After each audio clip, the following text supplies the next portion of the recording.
하나님의 말씀이 왜곡되고 복음의 본질이 퇴색되는 그런 시기, 그런 암흑기가 되면 더더욱 영적인 지도자의 자격에 대한 그런 필요성이나 그런 중요성들이 더 강조가 되지요. 지도자의 소양도 중요하지만 복음에 관한 전통 있는 신학 사상이 얼마나 중요한지에 대한 부분들은 역사가 이미 보여주고 있습니다. 신학적인 기준, 분명하고 명확한 그런 성경에 대한 판단 혹은 성경에 대한 정확한 해석, 이 모든 것들이 결국 교회가 사라지느냐 사라지지 않느냐, 혹은 교회가 잘못되느냐 잘못되지 않느냐에 그 존폐가 달려 있습니다. 그만큼 지도자가 갖추어야 할 기본적인 조건이기도 하고 반드시 갖추어야 할 그런 필요성이기도 하죠. 그래서 목회자는 다른 어떤 것보다 가장 성경을 정확하게 알아야 하고 성경을 그만큼 많이 지식적으로나 아니면 다른 많은 어떤 방법들을 통해서 성경에 대한 풍부한 지식을 가지고 있어야 합니다. 그래서 판단하고 또 구분하고 분별해서 하나님의 백성들에게 바르게 가르치고 바르게 지도해야 할 그런 사명이 주어져 있습니다. 이처럼 교회 지도자, 목회자뿐만 아니라 교사도 마찬가지고 리더에 있는 사람은 더더욱 그렇고 뿐만 아니라 믿음으로 먼저 믿음의 삶을 살아내는 사람이라면 또한 다르지 않습니다. 그들이 어떻게 하나님 앞에 믿음으로 서가고 또 이 말 한마디 누군가에게 하나님에 대해서 나눌 때 이 고백 하나가 그것을 듣는 사람에게는 엄청난 삶을 바꿔놓을 수 있거든요. 그러니 내가 고백하는 모든 말이 내 생각에 치우치거나 혹은 나의 경험에 치우치거나 하나님의 말씀의 바탕이 되지 않는 단순한 나의 생각을 나누다 보면 그 말을 듣는 사람들은 그 말이 옳은 줄 알 수가 있어요. 그러게 되면 엉뚱당토 않는 그런 곁길로 잘못된 길로 신앙이 나아갈 수가 있습니다. 그만큼 우리는 단순히 그냥 나 혼자만의 신앙을 생활을 하고 나 혼자만 믿음의 삶을 살고 예배만 드리면 되면 될 것 같지만 교회는 그렇지 않습니다. 그래서 교회를 공동체라 그래. 커뮤니티라 그래. 그 이유는 절대 신앙은 혼자 신앙을 자라갈 수가 없기 때문에 반드시 영향을 받게 됩니다. 그래서 삼가 늘 주의하고 조심해야 하는 이유가 바로 여기에 있어요. 지난주에도 그와 같은 말씀을 여러분이 드렸지만 오늘 특별히 이런 교회의 정통성이 무너지고 신학이 무너지고 성경이 무너지고 지도자가 무너져 버리면 교회가 얼마나 위기에 빠질 수 있는지에 대한 부분들을 오늘도 함께 생각해 보려고 합니다. 이런 위험성에 대해서 예수님께서 누가복음 6장 39절에 보게 되면 이렇게 말씀을 하셨습니다. 또 비유로 말씀하시되 맹인이 맹인을 인도할 수 있느냐? 둘 다 구덩이에 빠지지 아니하겠느냐 했습니다. 그렇죠.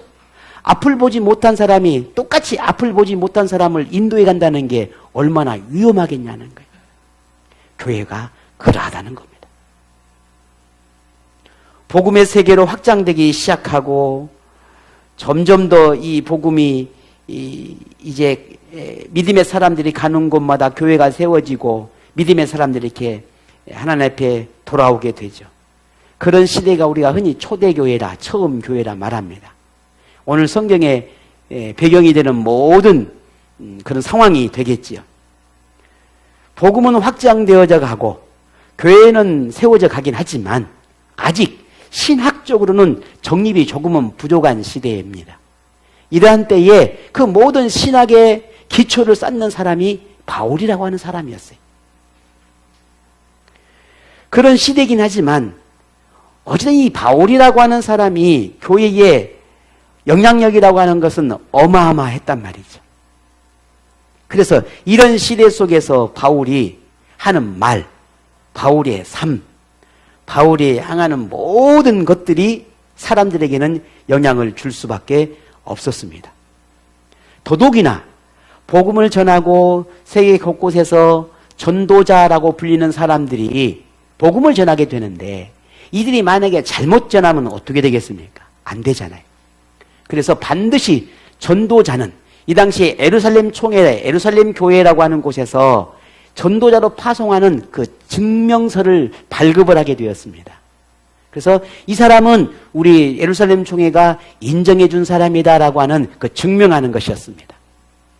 그 중에 이 바울도 예루살렘 총회를 통해서 그렇게 파송받은 사람 중에 한 사람이었습니다.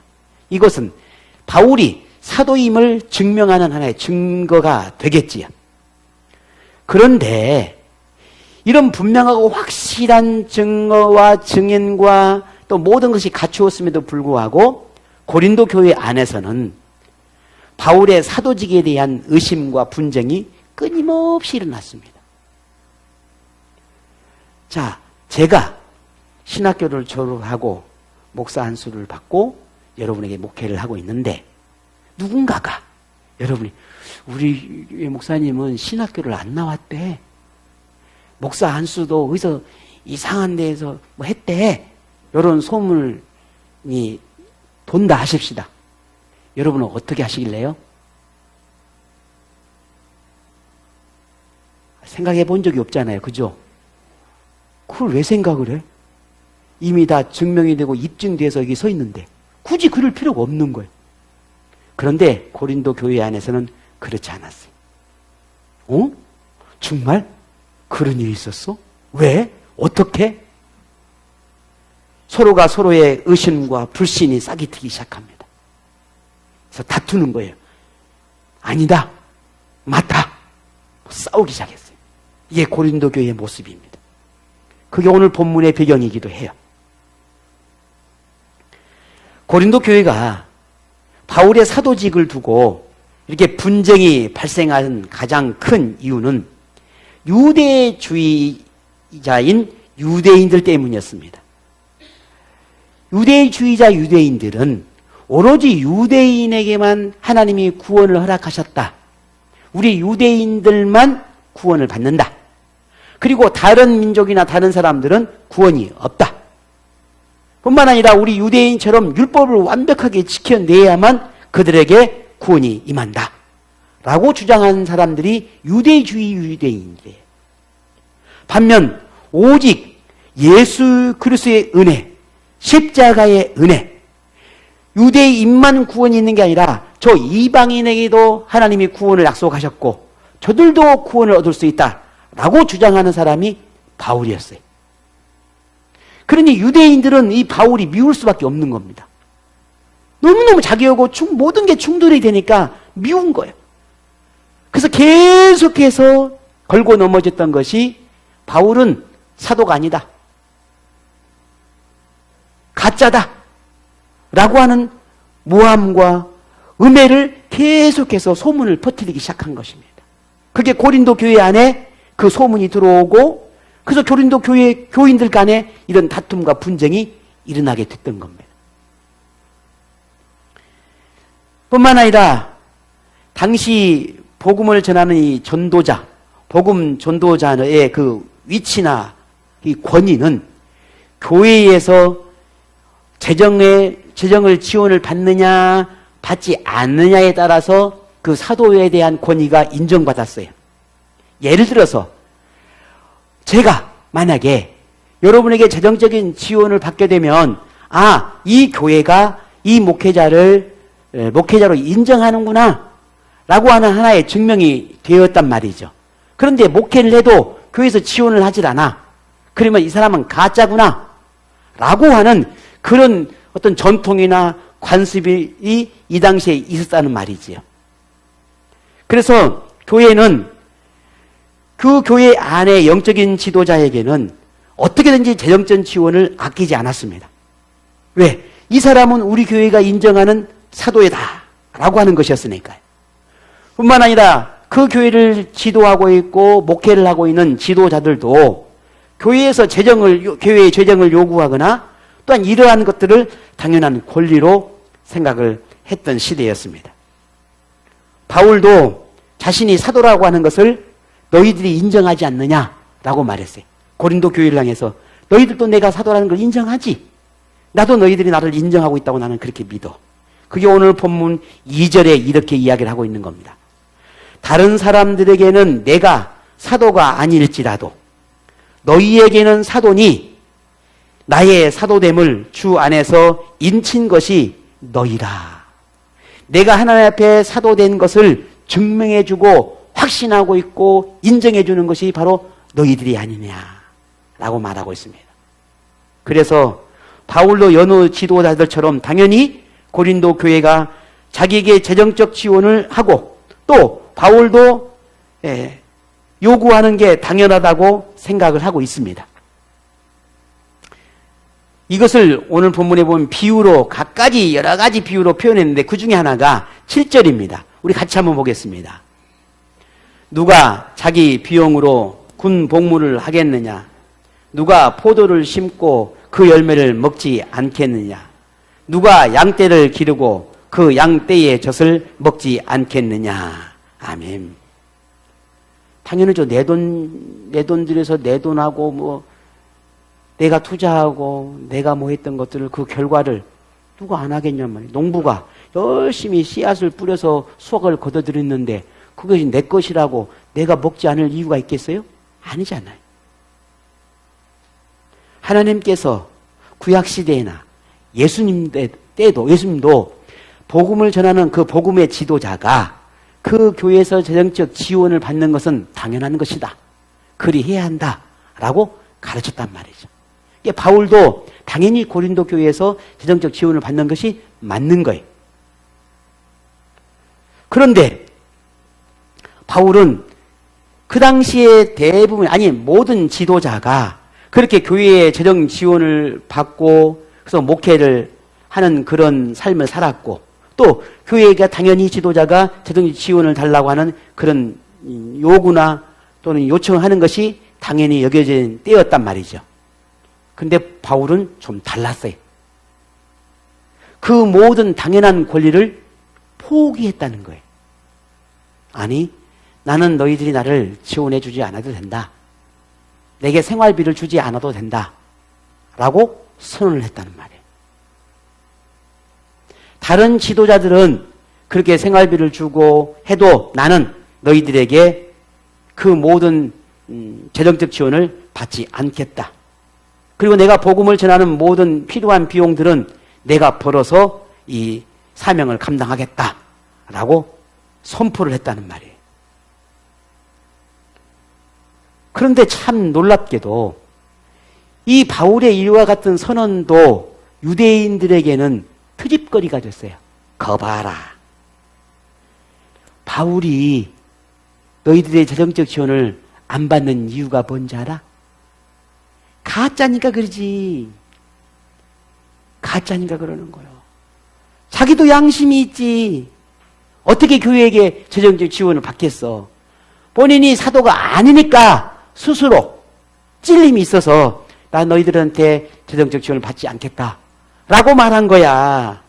유대인들이 그렇게 이해해서 트집을 잡기 시작한 겁니다. 그러니 이 모든 것들이 얽히고 설켜서 바울에게는 사도직이 없다라고 하는 이런 분쟁들이 교회에서 계속해서 일어날 수밖에 없었습니다. 자, 이쯤 되면 여러분과 어떻게 하겠습니까? 그럼 나 받을래 라고 할 수도 있잖아요. 바울은 어땠을까요? 바울은 끝까지 이 모든 것들을 포기합니다.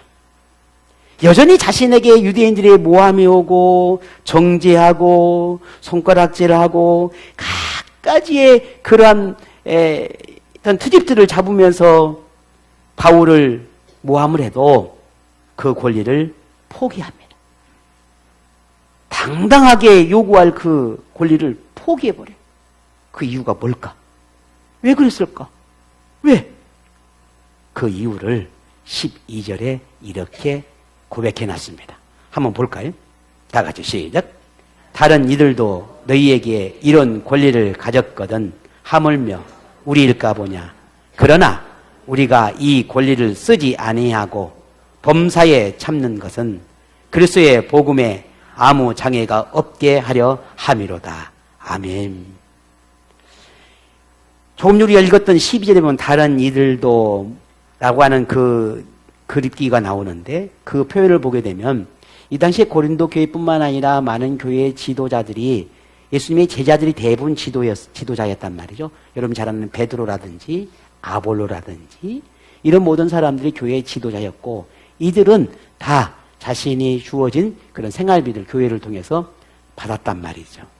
그런데 그런데도 불구하고 바울은 스스로 다 포기했다는 거예요. 근데 그 포기한 이유가 뭐라고요? 복음을 전하는데 걸림돌이 되지 않기 위해서 나는 이 재정적 지원을 포기하겠다. 내가 만약에 이 복음을 전하는 데 있어서 내가 장애가 될 수 있을 것 같아. 나는 이 권리를 포기하겠다. 라고 말했다는 거예요. 그게 무슨 의미지? 아니, 오히려 지원을, 생활비를 받아버리면 오히려 그 모든 것 장애가 되지 않을 것 같은데 왜 거꾸로 포기하는 게 장애가 되지 않는다고 생각했을까? 그 당시의 문화가 이랬습니다. 당시에는 교회를 전담을 하고 있는 지도자가 아니라 철학자라든지 아니면 웅변가라든지 아니면 지식인들이 자신이 돈을 벌기 위해서 마을이나 어떤 다른 곳을 돌아다니면서 강연을 했습니다. 강연을 하고 나면 그 강연을 듣는 사람이 돈을 줬어요. 그래서 자신이 가지고 있는 철학이나 이 지식을 돈을 받기 위해서 파는 듯한 그런 행위를 하는 그런 문화가 이 당시에 있었단 말이죠. 그래서 이 마을에 가서 열심히 강연을 하고 돈을 받고 저 마을에 가서 열심히 강연을 하고 돈을 받는 거예요. 그러면 강연을 듣는 사람들은 당연히 내가 그 값을 지불해야 된다고 생각을 했단 말이에요. 이게 그 당시의 문화였습니다. 이걸 본 바울이 자신도 이 고린도 교회에서 계속 여기서 머물러서 목회를 하는 것이 아니라 자신은 여기저기 세계를 돌아다니면서 복음을 전하는 것인 삶을 살았던 사람이에요. 근데 만약에 바울이 고린도 교회의 재정을 지원을 받는다면은 바울은 이렇게 생각하는 겁니다. 아, 사람들이 나도 복음을 파는 장사치처럼 생각할 수 있겠구나. 돈을 벌기 위해서 이 복음을 전한다라고 생각할 수 있겠구나. 라고 하는 이 판단 때문에 바울은 스스로 고린도 교회 지원을 포기한 것이었습니다. 이런 바울의 강한 의지를 15절에 이렇게 자신이 고백해 놨습니다. 같이 한번 볼까요? 그러나 내가 이것을 하나도 쓰지 아니하였고 또 이 말을 쓰는 것은 내게 이같이 하여 달라는 것이 아니라 내가 차라리 죽을지언정 누구든지 내 자랑하는 것을 헛된 대로 돌리지 못하게 하리라. 아멘. 내가 차라리 굶어 죽어버렸지. 내가 굶어 죽거나 아니면 다른 어떤 것이 차라리 그래버린 게 낫지. 내가 전하는 이 복음이 사람들에게 오해를 사서 누군가가 이 복음을 받아들이는데 걸림돌이 만약에 내가 그런 역할을 하는 자가 됐다면 난 차라리 굶는 게 나아. 나는 너희들에게 이 지원을 받지 않는 게 나는 낫다고 생각해. 라고 하는 판단에서 그와 같은 결정을 했다는 겁니다. 오늘 이 본문의 말씀을 보면서 우리가 오해하지 않아야 할 부분 중에 하나가 그 당시에 많은 목회자들이 많은 지도자들이 교회의 지정을 받았지만 재정적인 지원을 받았지만 오늘 바울은 자신의 의지나 선택에 대해서 판단을 해서 이와 같은 결정을 했습니다. 그런데 이 바울의 선택이나 바울의 모습을 보면서 그러면 오늘날 목회자들도 교회의 생활비를 받지 말고 스스로 돈을 벌어서 목회를 하는 게 맞지 않냐. 이렇게 또 오해를 할 수도 있는데 그렇지 않다라는 거예요. 그런 오해는 하지 마시라는 거예요. 그러나 이보다 더 중요한 것은 목회자가 교회에 지나치게 생활비를 요구하거나 아니면 자신의 목회를 마치 복음을 팔아서 돈을 버는 것처럼, 목회를 돈을 위해서 하는 것처럼, 직업처럼 생각하는 그런 태도를 오히려 목회자가 더 주의해야 한다는 것을 우리는 알아야 합니다. 이런 생각을 바로 서야만 이제 목회가 바르게 되어가게 됩니다. 요즘 젊은 목회자들, 또 훈련 중에 있는 많은 목회자들, 물론 지금 시대가 많이 변했고 경제적인 그런 부분이 절대적으로 필요한 시대인 것은 분명한 사실입니다. 저도 그 중에 한 사람이니까. 그런데 우리는 이 목회를 직업적으로 할 것이냐, 아니면 정말 오늘 바울처럼 하나님 주신 사명감으로 할 것이냐는 부분은 이 시대 젊은 목회자들이 혹은 저를 포함해서 분명히 기도해야 할 제목입니다. 나는 어떻게 목회하고 교회를 어떻게 섬길 것인가에 대한 부분이. 이것이 무너져버리면 아무리 교회에서 재정적 지원을 하고 생활비를 준다 해도 그게 무슨 의미가 있겠습니까? 그건 중요하지 않거든요. 하나님 말씀을 가르치기 위해 전력하는 목회자에게 교회가 생활비를 지원하는 것은 교회의 책임이고 교회의 의무라는 걸 우리는 기억해야 합니다. 잊지 않아야 돼요. 오늘 바울의 모습을 보면서 당연한 것을 당연하지 않게 했던 바울의 선택에는 복음을 향한 그의 믿음의 표현이었고, 자신을 복음이 전해지기 위해 제물이 되어야 한다면 기꺼이 자신을 드려야 한다라고 하는 그의 결의를 표현한 것이었습니다. 이런 복음을 향한 바울의 간절함을 담은 또 하나의 고백이 있는데, 그게 오늘 여러분이 읽었던 16절입니다. 우리 이 고백이 저에게도 고백이 되고 여러분에게도 고백이 되었으면 좋겠습니다. 같이 우리 함께 믿음으로 고백하십시다. 선포합니다. 내가 복음을 전할지라도 자랑할 것이 없으면 내가 부득불할 일이라. 만일 복음을 전하지 아니하면 내게 화가 있을 것이리로다. 아멘. 바울은 자신이 사도가 된 것이 예수님이 강권적으로 자신을 부르셔서 자신에게 준 사명이라고 고백하고 있습니다. 내 의지나 내 감정이나 내 상황이나 내 환경에 상관없이 예수님께서 불러서 택해서 너는 내 제자, 너는 내 사명을 부여받은 나의 사도야, 나의 아들이야, 너는 이방인을 향한 나의 그릇이야 라고 지명해서 불러버렸다는 거예요. 그래서 어쩔 수 없이가 아니라, 물론 어쩔 수 없이도겠지만 그 부름 앞에 내가 불순종할 수 없어서, 순종할 수밖에 없어서 그 부름 앞에 순종했는 거예요. 이게 바울이 가슴에 늘 담고 살았던 그 마음의 하나의 하나님의 부름이었어요. 그 부름이 얼마나 강력했는지 거절할 수가 없었어요. 단순히 거절할 수 없는 이유가 아니에요.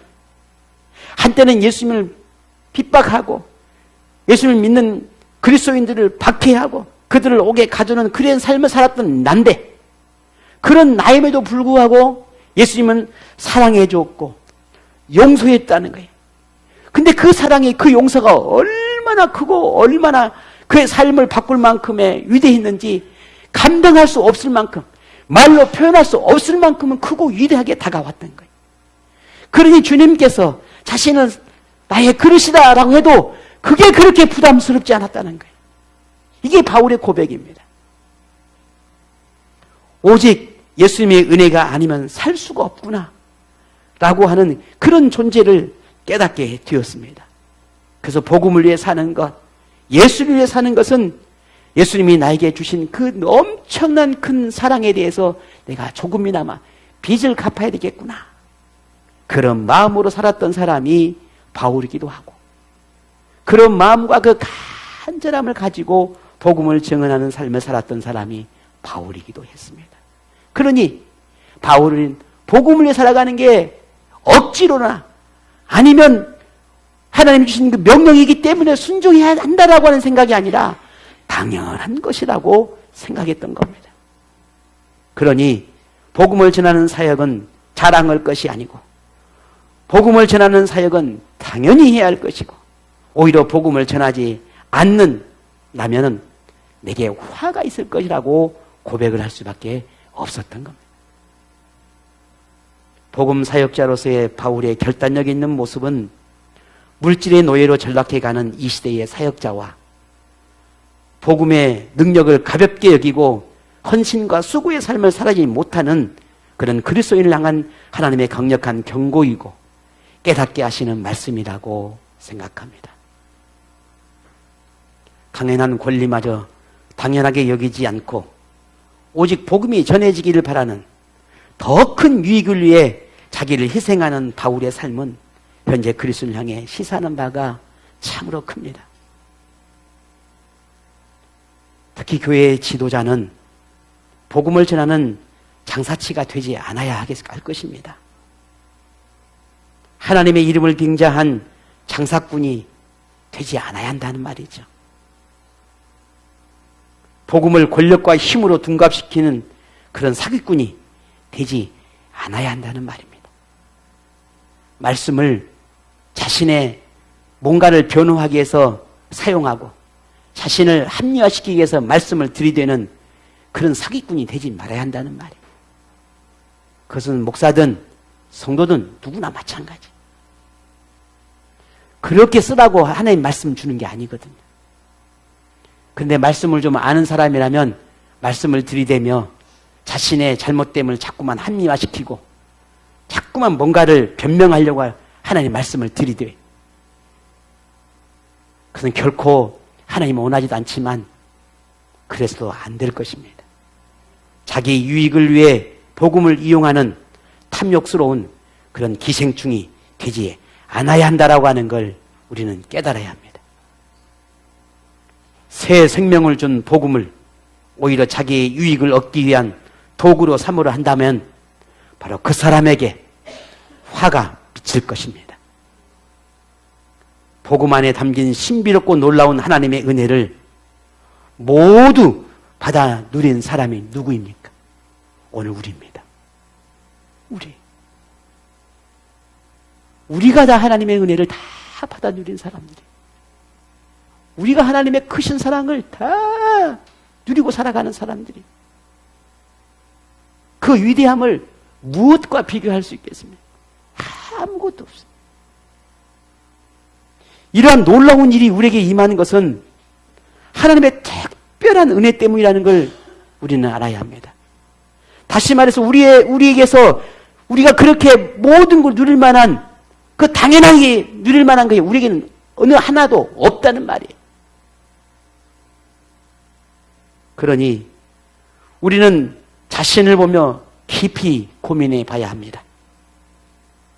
우리의 모습에서 하나님의 은혜가, 구원하심이 너무나 당연한 것처럼, 당연히 누려야 할 것 권리처럼 생각하는 태도는 없는지, 마치 뭔가를 맡겨놓은 사람처럼 매일 그저 어린 양 피우며 때를 쓰는 그런 모습이 없는지, 그럴 만한 나의 모습이 그렇게 하나님이 달라고 하나님께서 뭔가 주셨으면 하는 그런 바람이 정당한지를 우리가 한번 고민해 봐야겠다는 거예요.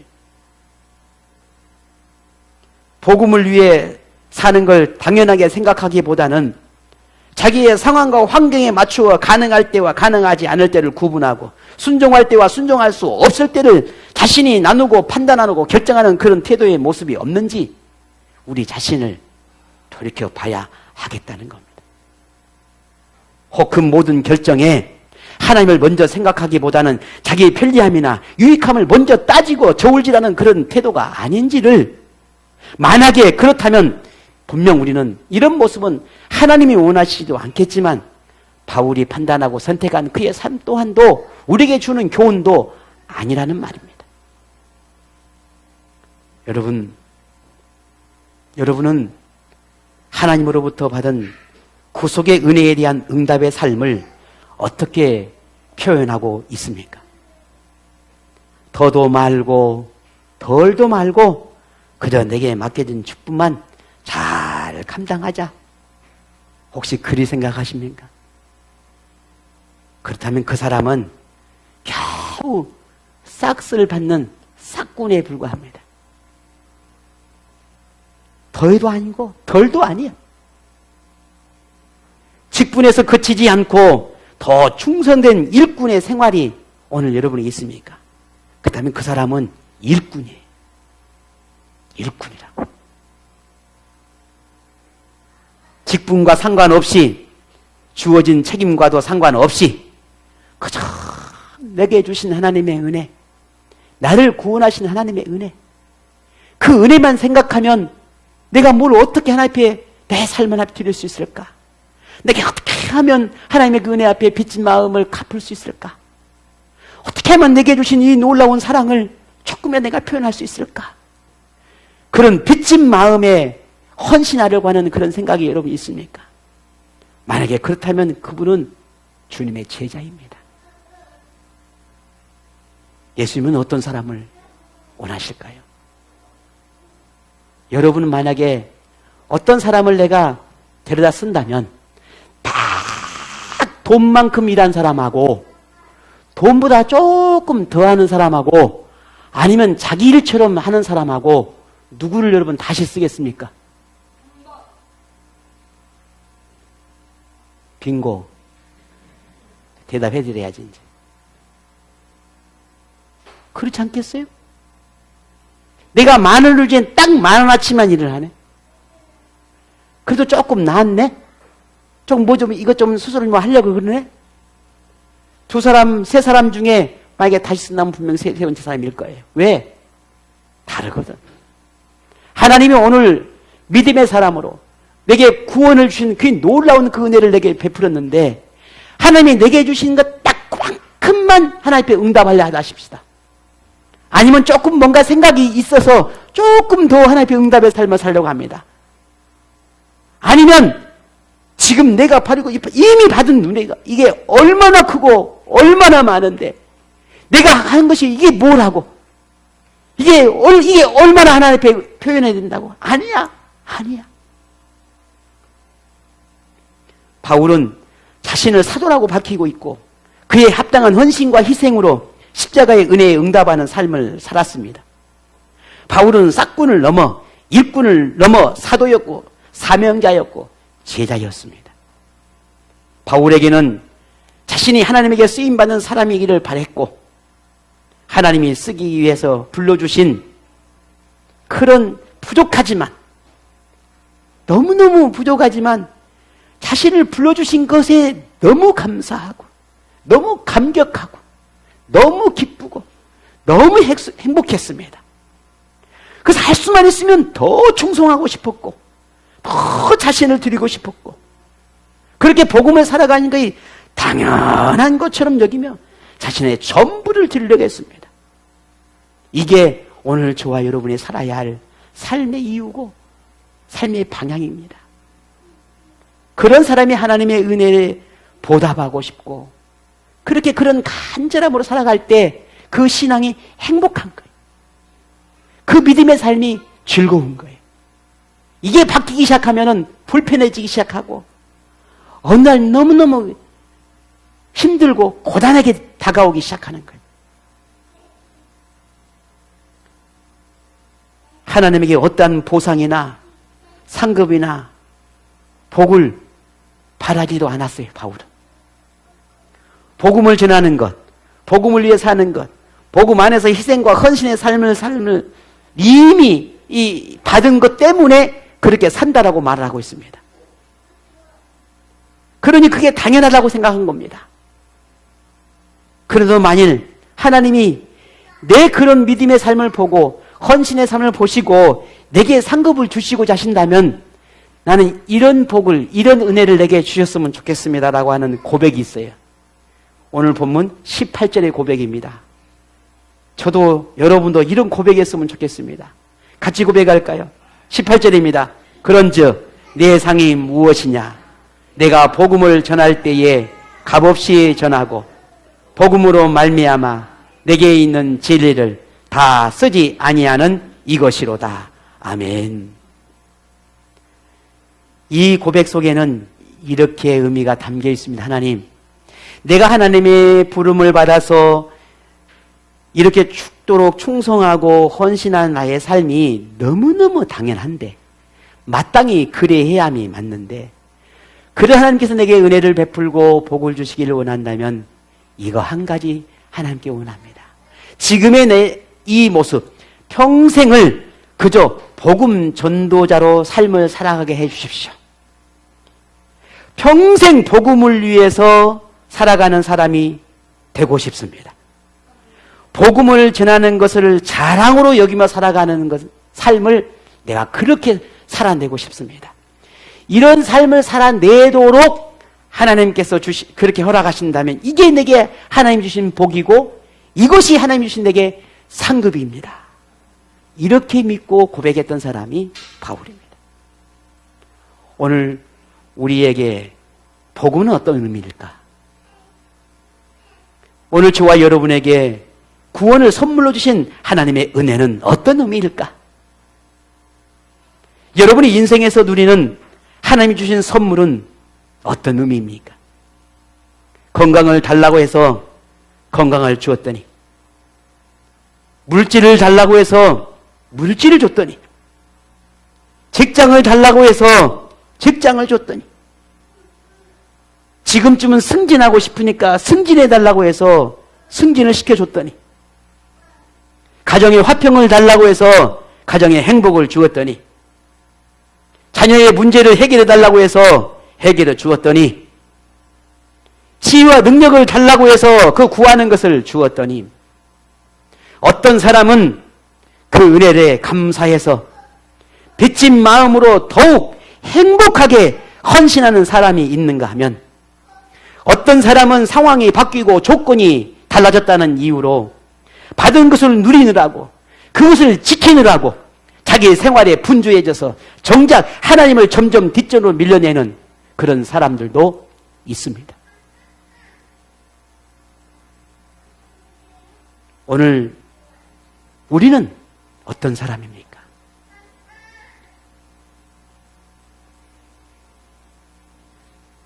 저도 제 마음에 또 하나의 빚을 지고 살아갑니다. 그래서 할 수만 있으면 무엇이든 어떻게든 그렇게 하나님 앞에 응답의 삶을 살고, 여러분 우리 모든 우리 믿음의 지체들이, 여러분들이 하나님 앞에 온전한 믿음의 삶을 살아내도록 돕고 협력하고 이끌어주고 지도해줘야겠다고 하는 그런 간절한 열망이 더 제 안에 있습니다. 오늘 저와 여러분 얼마나 많은 기도와 얼마나 많은 하나님의 응답을 받고 누리고 살아가고 있습니까? 여러분이 기도한 것 중에 응답되지 않는 게 뭐가 있습니까? 여러분 하나님께 바랬는데 그 바람을 이루지 못한 게 뭐가 있습니까? 여러분 다 이루셨잖아요. 근데 이제는 그걸 지키려고, 그것 때문에, 그것을 핑계로 이제는 점점 하나님과 멀어져 간다면, 점점 여러분의 삶이 다시 여러분 삶의 중심으로 과거로 돌아간다면 우리는 그 은혜를 어떻게 여기는 사람일까? 어제 새벽에 나누었던 말씀이 여러분 기억하십니까? 제가 다시 한번 말씀을 드릴까요? 이스라엘이여, 넌 행복한 사람이로다. 여호와의 구원을 너같이 얻은 백성이 누구냐? 그는 너를 돕는 방패시요 내 영광의 칼이시로다. 내 대적이 내게 복종하리니 내가 그들의 높은 곳을 밟으리로다. 너는 참 행복한 사람이다. 하나님이 구원의 은혜를 너희처럼 베풀고 그 은혜를 너희처럼 받아 누린 사람이 또 어디 있느냐? 하나님이 너희처럼 돕는 민족이 또 어디 있느냐? 하나님이 너희를 대적하는 이들을 물리치고 강한 용사가 되어 싸워준 그 하나님의 은혜와 그 능력이 너희들처럼 받아 누리는 백성이 또 어디 있느냐? 너희들밖에 있지 않냐? 너희들밖에 없다. 그러니 너희들이 얼마나 행복한 사람이냐. 그 하나님의 모든 걸 받아 누리는 민족이 너희밖에 없으니 너희는 얼마나 행복한 사람이냐. 이렇게 고백하고 있습니다.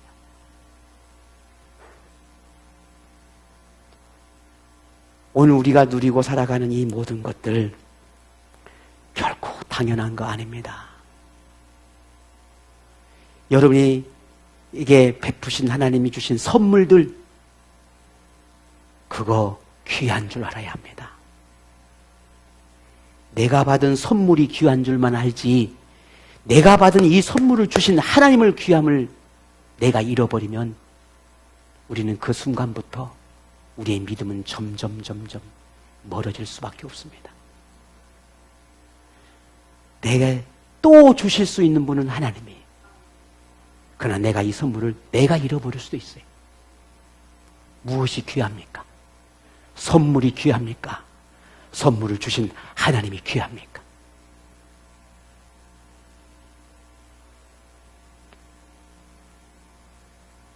하나님이 주신 이 놀라운 은혜의 말씀을 내가 얼마나 행복한 사람인지를 알고 깨닫는 사람만이 하나님을 위한 삶이 고단하고 힘겹고 나를 지치게 만드는 것이 아니라 오히려 나를 행복하게 만드는, 오히려 당연하게 여기는 그런 고백이 될 것입니다.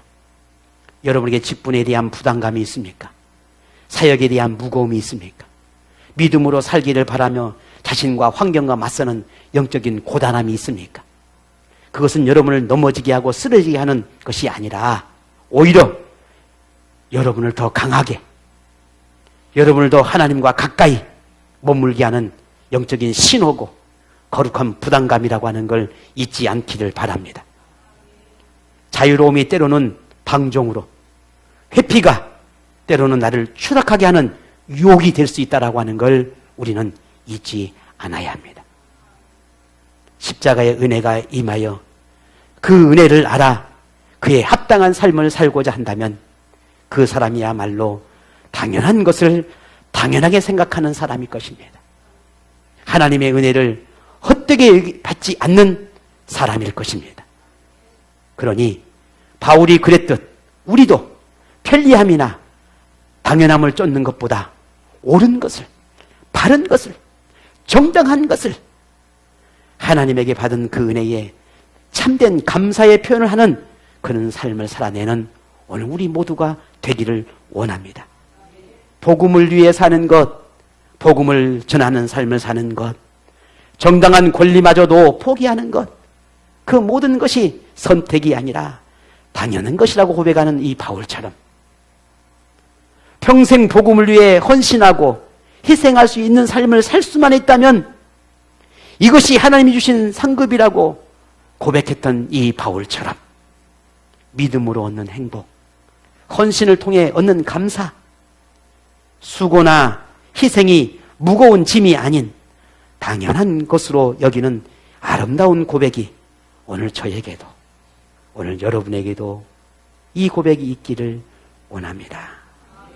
그런 오늘 우리 모두에게 십자가로 이룬 구원의 그 은혜가 행복해지고 너무너무 기쁘고 너무너무 감사하고 그저 그 십자가만 생각하면 그저 즐거움이 나는 그런 행복이 몰려오는 그런 행복을 평생 풍성하게 누리는 삶이 되기를 주의 이름으로 축복합니다.